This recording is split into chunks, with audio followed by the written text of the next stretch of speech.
நம்ம பாவக்காய் ஃப்ரை எப்படி செய்கிறதுன்னு பார்க்கலாம். ஸோ நான் அதுக்கு ஒரு பாவக்காய் எடுத்துருக்கேன். இந்த பாவக்காவை என்ன பண்ணிக்கலாம்னா இப்போ ரவுண்டாக கட் பண்ணிக்கலாம். இந்த மாதிரி சின்ன சின்னதாக ஸ்லைஸாக இந்த அளவுக்கு ஸ்லைஸாக கட் பண்ணி எடுத்துக்கலாம். ஒரு ஃபுல் பாவக்காவே இந்த அளவுக்கு ஷேப்பில் கட் பண்ணி எடுத்தாச்சு. ஸோ அது பவுலுக்கு நம்ம மாற்றிக்கலாம். இப்போ இந்த பவுலில் நான் என்ன பண்ண போகிறேன்னா கார்ன்ஃப்ளவர் சேர்த்திக்கலாம். கார்ன்ஃப்ளவர் உங்களோட பாவக்காய் நான் ஒரு பெரிய பாவக்காய் எடுத்துக்கிறதுனால 2 ஸ்பூன் கார்ன்ஃப்ளவர் எடுத்திருக்கேன். அடுத்து கொஞ்சோண்டு பெப்பர்,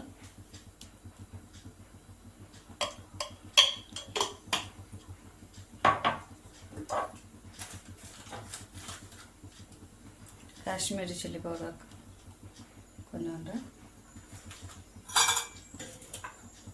இஞ்சி பூண்டு பேஸ்ட்டு ஒரு 1/2 ஸ்பூன் போட்டுக்கலாம். ஸோ இது எல்லாத்தையும் அடுத்து உப்பு,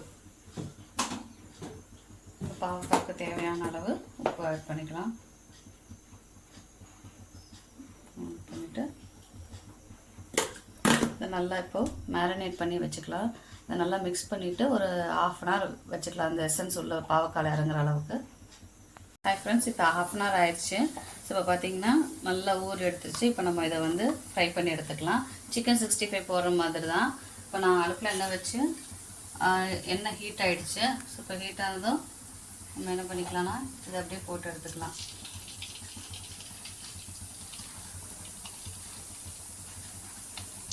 ஹீட் ஆகிடுச்சு. இப்போ நம்ம அப்படியே இதை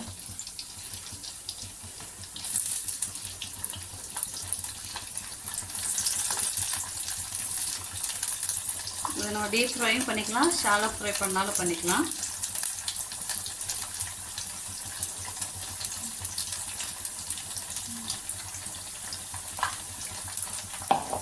பார்த்தீங்கன்னா நல்லா செவந்துருச்சா, கலர் சேஞ்ச் ஆகி நல்லா செவந்துருச்சு.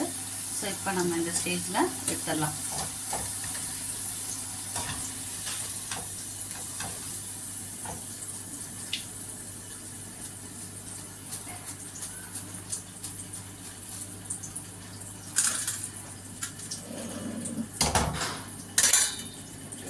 பாவக்காய் ஃப்ரை ரெடி ஆயிடுச்சு. இதை நம்ம லஞ்ச் பாக்ஸுக்கு சைடிஷ் ரெசிபியாகவும் கொடுத்து விட்டுக்கலாம். குழந்தைங்களுக்கு நல்லா விரும்பி சாப்பிடுவாங்க. பாவக்காய் பிடிக்காத குழந்தைங்களும் இதை நல்லா விரும்பி சாப்பிடுவாங்க.